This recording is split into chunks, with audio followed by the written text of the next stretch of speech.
From the very beginning, all of these Jewish songwriters, first thing they ever did was change their name to make it less Jewish. Israel Bailin becomes Irving Berlin. Hyman Arluck becomes Harold Arlen. Asa Joelson becomes Al Jolson. So, I mean, the first thing that these people did was remove any sign of Jewishness from their own name. What it meant to be Jewish was to assimilate. We want to assimilate, but we don't want to assimilate. We want to be part of this, mass culture, and yet, on the other hand, we want to be distinct and separate. It's always a conundrum, and it's always a dance between those two things. It's certainly true in my case and everything I do in my life. Look, I'm just like a Republican. Who cares if it's your own holiday? If I see a lot of cows on the street, I might want to write about a cow. Do I have to be a partner with cows? Do I have to live with cows to write a song about it? If everybody's a Christian, it's more likely to be popular. So that's what they want to write about. They want to write about the things that will be celebrated so that you'll be a big shot if the song becomes a hit. It's impossible to tell the story of Jewish Christmas songwriters without talking about the biggest of them all.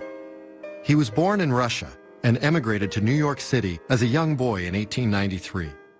His name was Irving Berlin, and he not only wrote the biggest-selling Christmas song in history, it was the biggest-selling song in history. Irving Berlin wanted to write songs for average people, everyday people, in the vernacular. And when he was asked at one point, Mr. Berlin, what does being a Jew have to do with your songwriting? He said, absolutely nothing. I'm an American. I write as an American, not as a Jew. But to me, that's the most Jewish thing he could have said. Irving Berlin had a doubly complex relationship with Christmas. First, he had had a child who had died on Christmas Day, and they went to that child's grave every Christmas. So Christmas was anything but a joyous occasion for him. But no one was more aware of commercial potential than Irving Berlin. And it was really White Christmas that got the entire genre of secular Christmas songs started.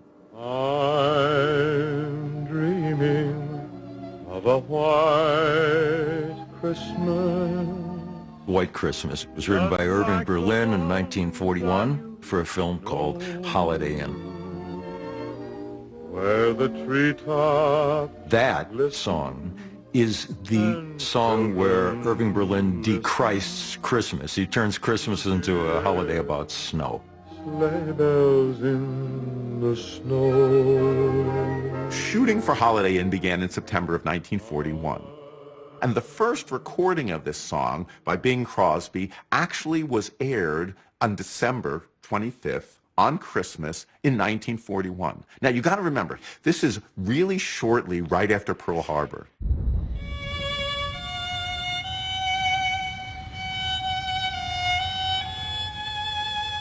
All of a sudden, December 7th, 1941, the entire world changes.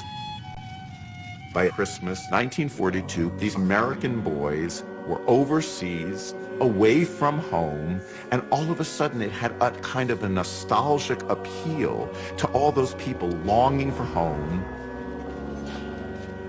All of a sudden, this was the America we were fighting for, this mythic golden past that truly never existed anywhere but in the imagination of a Jew from Russia inventing a secular Christmas.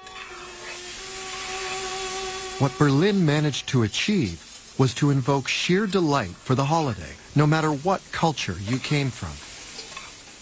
It was that joyfulness that other writers would pick up on. Jews in the 20th century found a way to make Christmas their own. It was more than about writing songs. It was about creating new traditions.